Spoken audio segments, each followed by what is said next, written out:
Hi,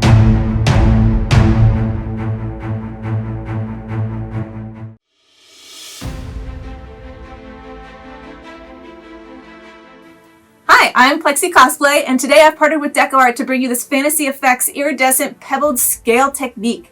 I've chosen a piece of forearm armor for my piece, but you can use this on any cosplay armor that's made out of foam.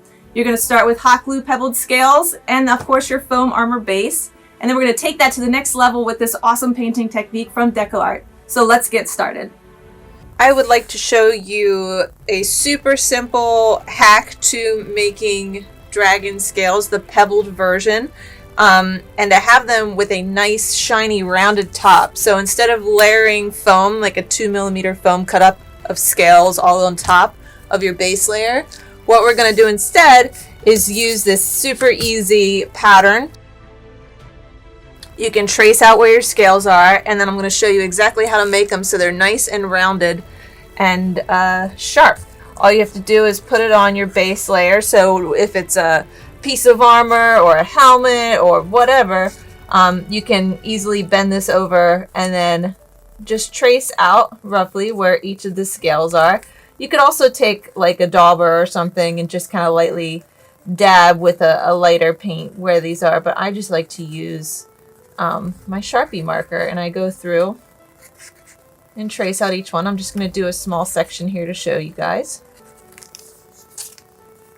So whenever you trace them, actually whenever you're going to put the glue on them, you want it to go to the outside edges of where you just traced, because that is what lines up with the pattern itself, not the inside of the marker.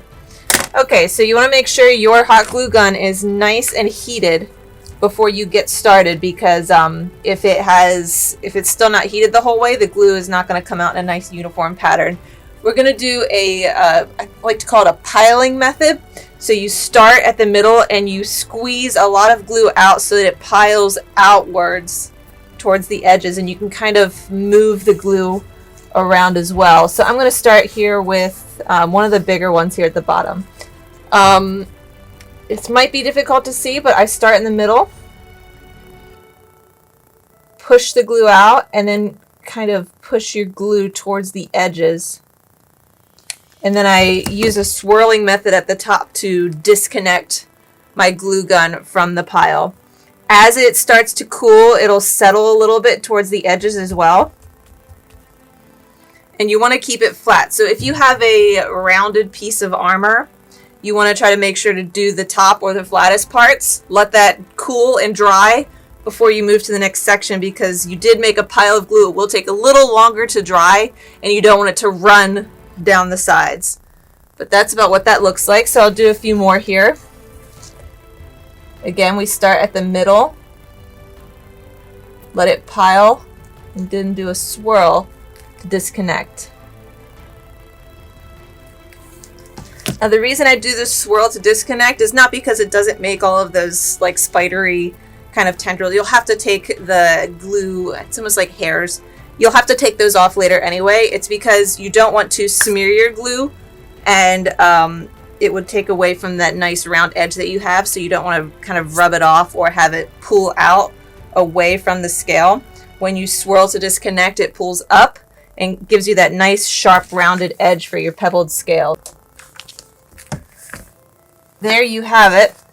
As you'll see, because the glue is so hot, as it starts to dry, there will be bubbles that you can see kind of through where the foam is heating and expanding. Totally okay and normal. It'll still dry completely fine. It's just the way that it naturally is because of thermodynamics. But there you have it. Alright, so for these pebbled scales, we want to make a solid black base to get started. That's going to give you the best shine whenever you put your Hypnoglaze top on. So you're going to start by covering the entire piece in your Extreme Flex acrylic black paint. Use the biggest brush you have. You're not avoiding anything, so make sure to get around all the crevices. One solid coat should do you good.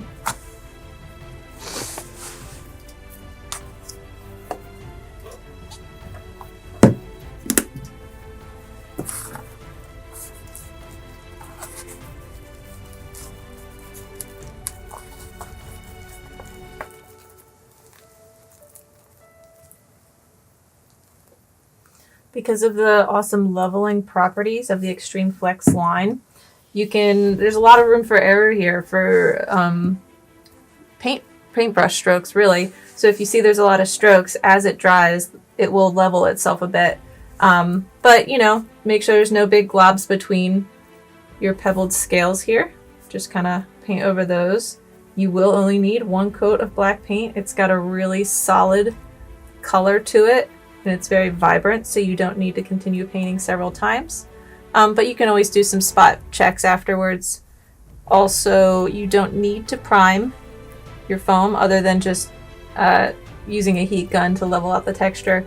But there's no primer needed with this paint, so you can go straight to the black paint with no other steps in between. So go ahead and let this dry. Make sure it is fully dry before we go to the next step, or you're going to start picking up black paint with the other paints that you apply on top. So completely dry before we move on. I've let my forearm piece dry with the black base coat. This only took one coat and it is awesome, flexible, great coverage. I don't need to do a second coat. So now it's time to start on the actual painting part. I'm going to, and you can do this in a few different ways, but for me, I'm going to start with just painting in all of the lower parts of this armor. I'm going to try to avoid painting on the scales because I would like the pebbled scales to stay black. The black is the base that you need to use your hypnoglaze on top for the nice shimmer fantasy effect. So you're going to be careful with this. Use a few different detail brushes to get in there, and just take it easy.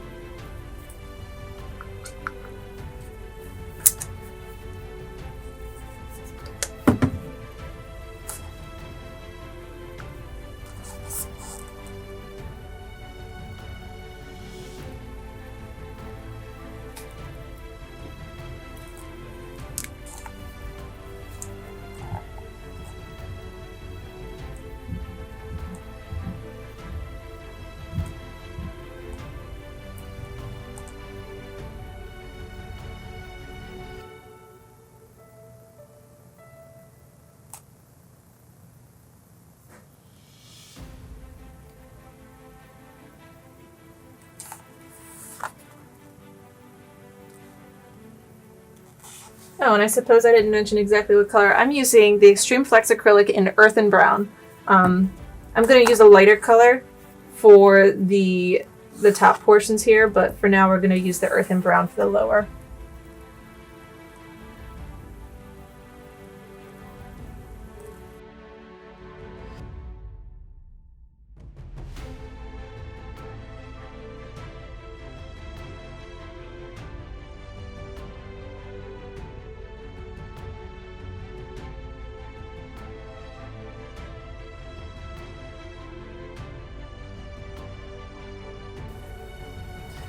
Okay, so I'm going to start on the other part, and while I start on this section up here, I'm going to talk a little bit about, we're clearly doing a second, maybe even a third coat on this, and the reason is because when you're using the small detail brush like that to try to get a good coverage, it's just a lot more difficult, especially with the black background.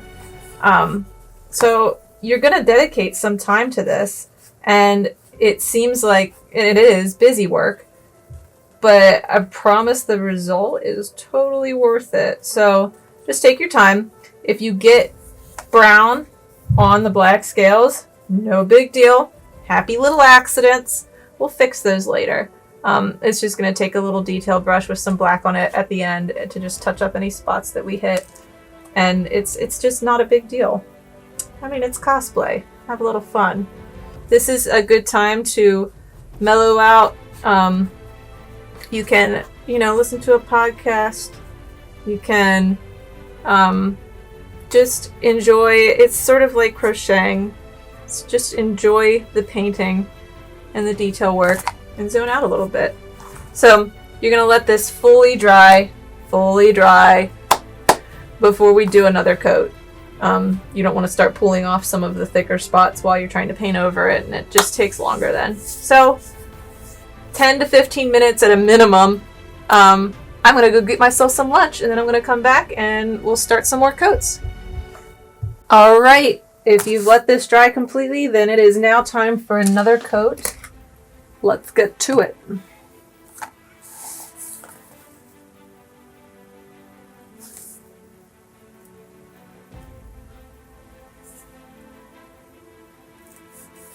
I wonder if I can try an angled brush. They're fairly small, but also might have some pretty good coverage impact here. Just might have more to clean up afterwards, but no biggie.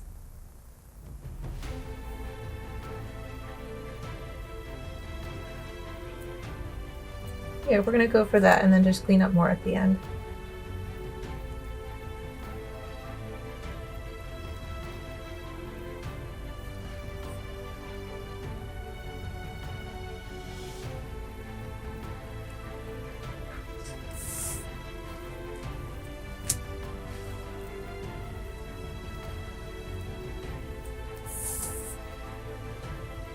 Alright, so I've got my coats on here. I'm going to let this completely dry, then I'll just have a few little bits to probably just kind of touch up before I move on to the black.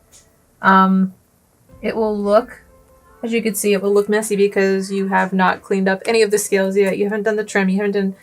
That's fine.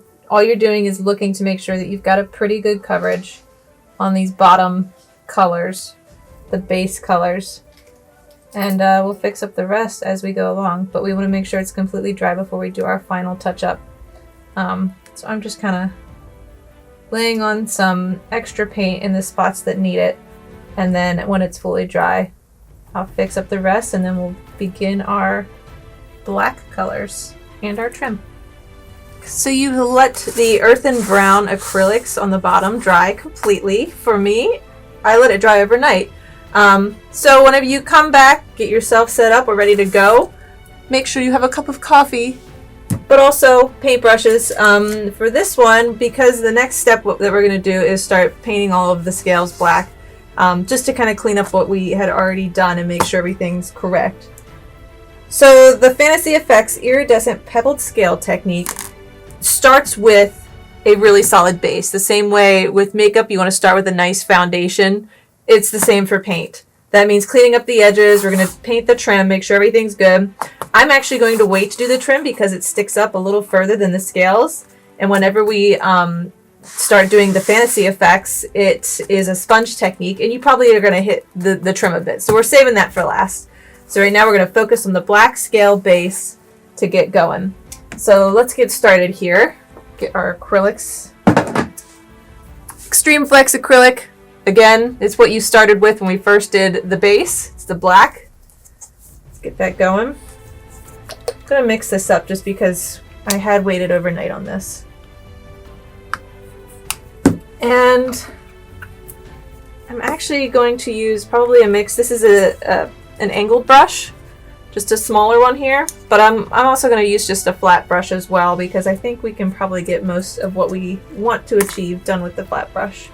And again, coffee is important. All right, let's go.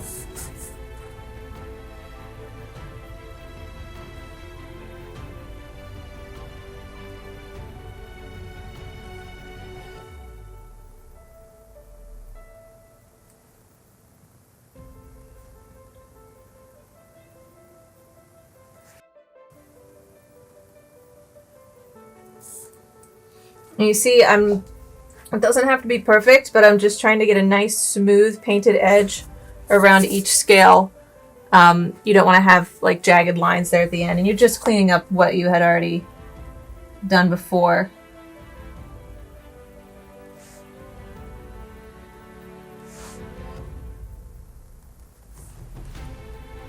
You can already see the difference going down to up, how these all have a nice sharp edge. Obviously these ones still don't. It does make a difference, and it will make a huge difference when you start doing the fantasy effects on top with the Hypnoglaze paints.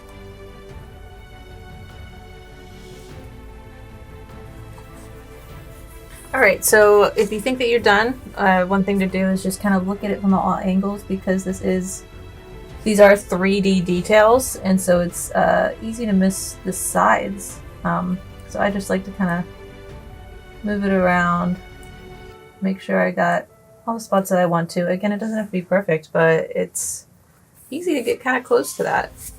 So there's some over here.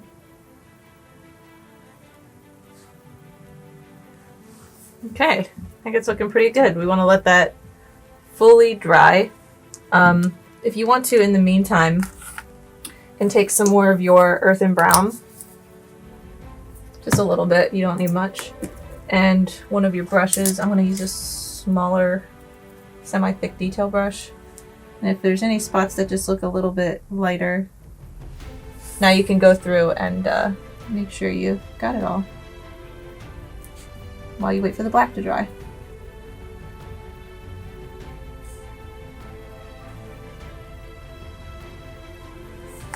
And then also make sure you get the sides here. I'd only done them once last time, so get your edges. So these will be visible, even whenever we bend this to be around your forearm. This edge will be visible. Okay.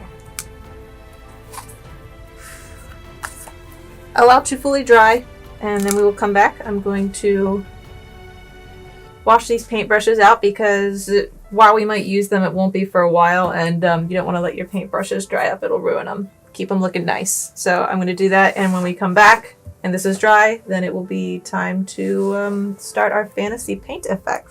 Okay, so we are back. Everything is dry, which means we're good to go. The Fantasy Effects Iridescent Pebbled Scale Technique is actually, it's a huge name for something super simple. So the keys here are that your scales are 3D. I love using hot glue for the scales. It makes a nice rounded shiny surface. You could also use 2mm foam, really any option that lifts the scales off of your base. So again, I used hot glue. It's great. And then you want to make sure that you have black as your base. The black acrylic is perfect. It has a nice smooth surface, great leveling. It's the ideal base for that. So we've got that all set up. Now to do the actual fantasy effects, we're using two different kinds of Hypnoglaze. So we have Extreme Flex Hypnoglaze in the Legendary Blue and in the Cosmic Violet. Let me show those to you. They are awesome and they look really great whenever we mesh them together. So we're kind of taking two and then blending them in certain sections so that we have a nice breakup of the color. And it gives it a little extra touch rather than doing one color. So we're going to use both. I like to use the sponge daubers, so you can get these almost anywhere. But you want to have the nice round ones, the same that we'll use for a bunch of different paint techniques actually. But I find that this works nicely because you can sponge on top without reaching the bottom layers, which we want to avoid, which is why you need the scales to be 3D in the first place. So sponge dauber or something that you can just lightly apply the paint on the top of the scales is what we're looking for. So let's go ahead and start with one of these colors. I'm going to move this out of the way. You want your palette, it can be a palette or you can use a piece of paper or a nice flat plate, but you need some space to be able to offload your brush so that you're not dabbing on huge globs of paint. We're doing this very lightly and you can build it up in layers to get a stronger paint effect. So I'm going to start with the violet. And we'll have to keep adding more on here as we go. Make sure you kind of know which dauber you're using or which paintbrush because we're going to use two different and then blend them towards each other, but you don't want to keep mixing all the paints. We want to try to keep the colors separate as long as we can. A little bit more here. So I'm going to start, this is random. You can kind of design how you want things to go, but I like to just make it organic. So I start in one corner and just kind of S-shape my way up. And again, we're going lightly. You see, you don't need very much to already get the effect. Do not sponge so hard that it goes down into the lower layers.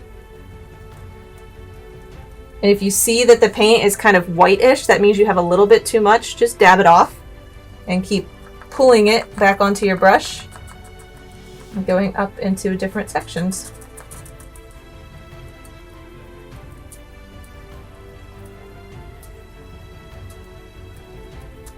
Like I said, I like to make like a nice S shape up through, and you can kind of go off one edge over there too. Go go up into here. If you hit the trim, that's okay. That's why we left it the way it was, and we'll paint the trim at the end.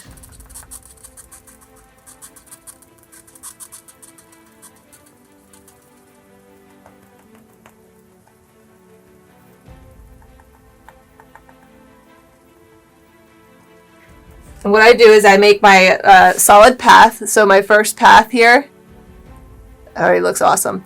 Then I'm going to lightly kind of blend it out into the areas that are going to be the other color so that I can blend over as well.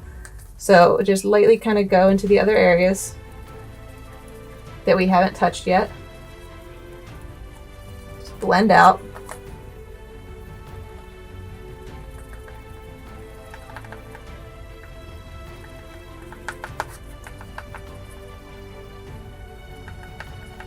So shiny. I love it. This is looking great. I'm a huge fan. Okay, so we've got our one color. Again, we're not blending that, so let me put that to the side. Get your second dauber. Now we're going to do the blue.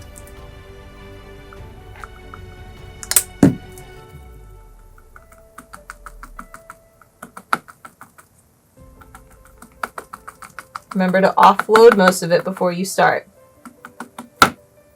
Okay, so the parts that are in the least painted sections, you start there and then blend towards the others. So I'm going to start where it's still mostly the black scales that were not painted. Pick up a little bit more here. You can tell what your limit is whenever the paint kind of looks whitish. That means you're getting to the point where you have enough paint. So you go blue and then blend it into the areas of your purple. Same with over here.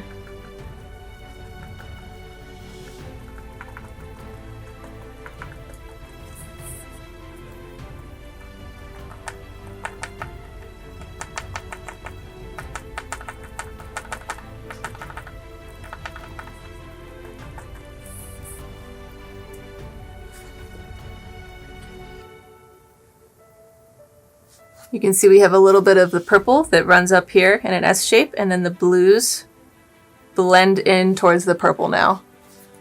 Before I start adding more layers, because you might not need more layers, allow this to fully dry. Whenever the paint is whitish, that means you have a lot there. That means it's not dry yet.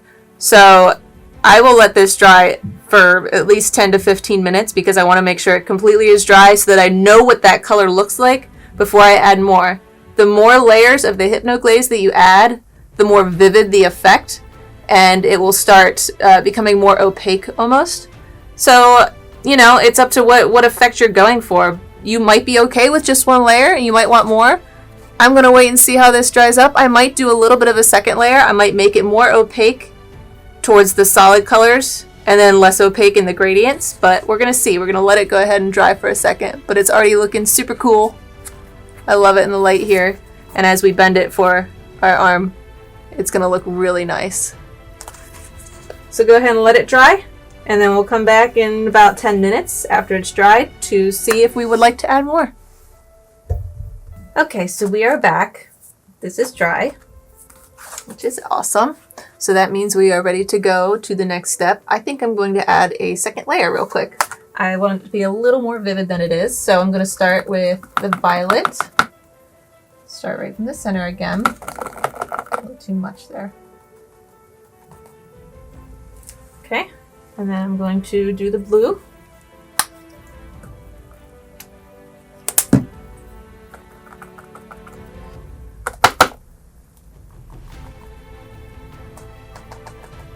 Blend it into each other a little bit.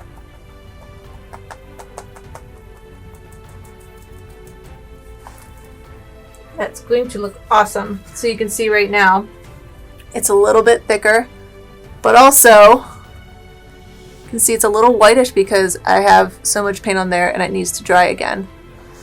That whiteness will kind of go away to give you the nice Hypnoglaze sheen.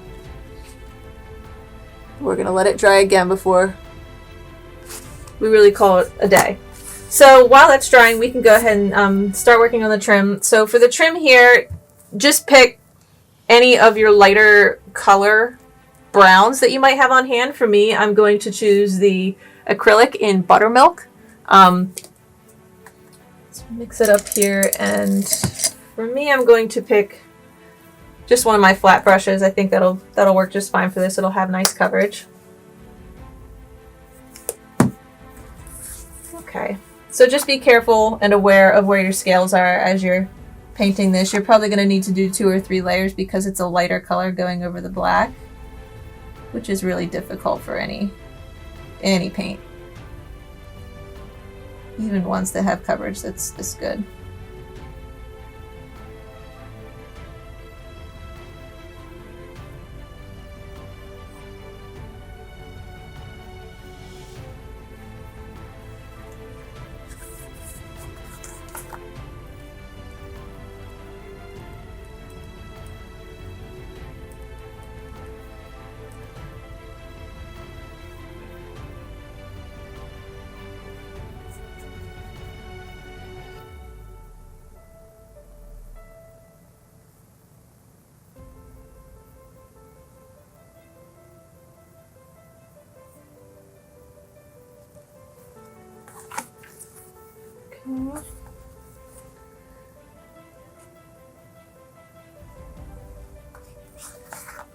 I did want to, this is depending all on how you've shaped yours. I put this little like flare that will kind of go up towards your elbow.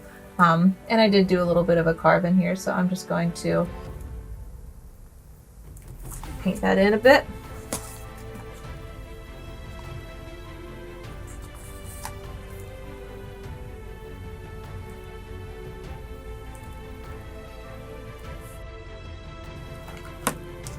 Okay. Go ahead and let it dry. We're going to do some extra coats on there. I'm also going to take, because I'm a little picky, take another detail brush and just kind of clean up around the edges of any of the scales that might have gotten touched by other paint.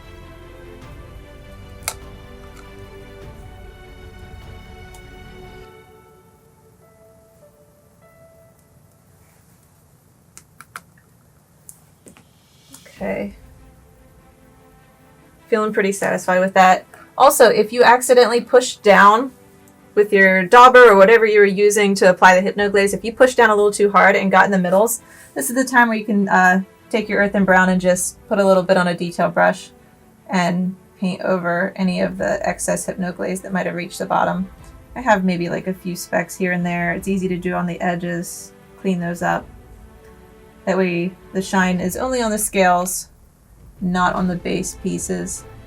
It's not a huge deal because the hypnoglaze shows up best with a black background, so this earthen brown, it kind of almost disguises it and you can't see it as much anyway.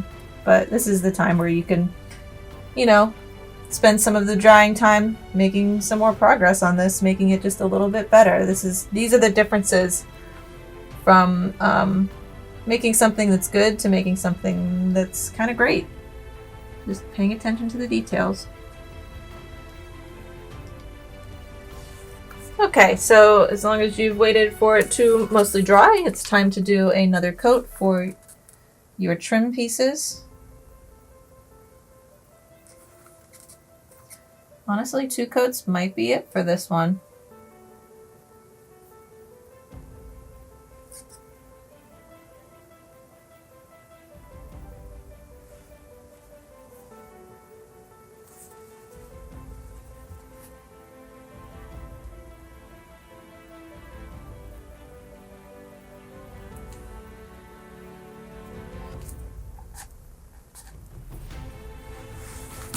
Right, that's looking nice. I might let this dry a little bit longer and just add a few little detail lines with the brown that I had down here, the darker brown. I had some detail lines on the top just to kind of rough it up a bit. But yeah, once everything's dry, I'll do that, and then I will show you how to just wrap this up, I think. Looking nice. Your pebbled scales, though, for me, 2 coats looks brilliant. I'm done with that. You can see how they look. You can see the colors. You can see how they shine. That's perfect. That's what you want. There's not too much and there's not too little. gets the effect that you're looking for. Once we end up bending this, which what we're going to do is use a heat gun, bend it to do your attachments, then it'll have that shine all the time in different spots depending on how your arm's facing. But we'll go ahead and let it dry while it's flat for now. Okay, so now that this is dry, like I said, I'm going to do just a few little detail lines. I just like that for myself. You may not, but it adds a little extra to what you've made.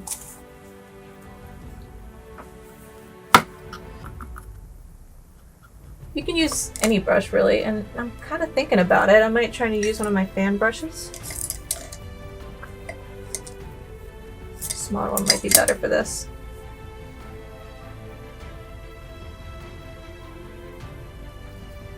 So you're going to offload most of that paint. And I'm just going to brush from the corners towards the middle.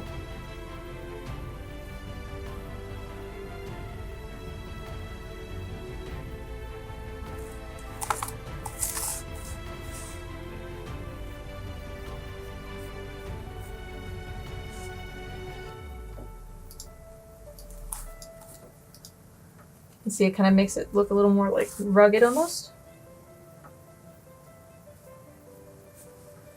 I'll do it from the other side as well.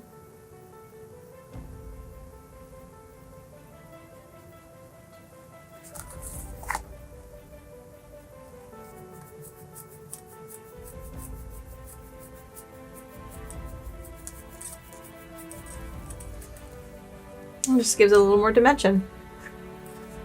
Big fan. Is that a pun about this fan brush? I don't know.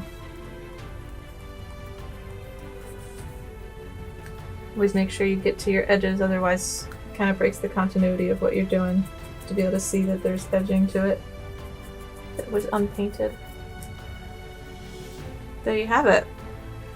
Alright, so then all you have left to do from here is to add your attachments. So for a forearm piece, you're just going to end up bending it. It's 2 pieces anyway whenever you originally make it, and it will fit around your forearm. Use a heat gun just on low setting to flex it and then allow it to cool down in that flexed shape. And you can use buckles, you can use elastics, whatever. I'm probably going to opt for some, I don't know, Velcro and some leathers to close it up. But that is how you do your hypnoglaze on this.